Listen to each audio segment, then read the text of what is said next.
नाशिकमध्ये कॅफेमध्ये वेगळ्याच गोष्टीचे वाइब्स बघायला मिळाले। नाशिकच्या अमोगली कॅफेवर आमदार देवयानी फरांदेंनी छापा टाकला। प्रेमी युगुलांना 100 ते 200 रुपयात रूम दिली जात असल्याचा आरोप इथे पाहायला मिळाला आणि हे प्रेमी युगुल अश्लील चाळे करताना ताब्यात घेण्यात आले। नाशिकची संस्कृती बिघडवण्याचं काम सुरू आहे असा आरोपही फरांदे यांनी केला। आपली मुलं खरंच कॉलेजला जातात की कॅफेमध्ये जातात हे पालकांनी पाहावं असाही सल्ला फरांदे यांनी तमाम पालकांना दिलेला आहे। आणि यावेळी फरांदेंनी कोणते नेमके आरोप केलेले आहेत पाहूयात ग्राफिक्सद्वारे।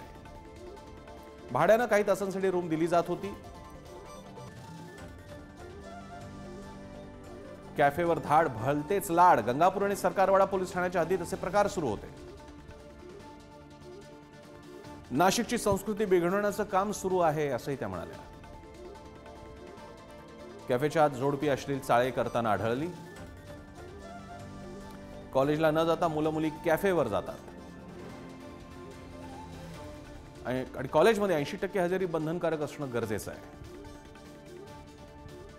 मुलं खरंच कॉलेजला जातात की नाही हे पालकांनी बघावं असाही सल्ला त्यांनी दिला।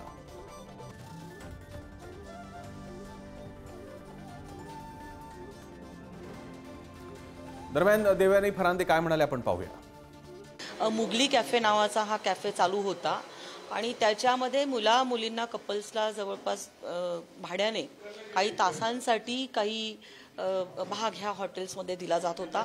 मला ह्या गोष्टीची मला कळल्यानंतर मी स्वतः ह्या ठिकाणी धाड टाकली आणि त्याच्यामध्ये मला अतिशय वाईट अशा गोष्टी ह्या ठिकाणी आढळून आल्या।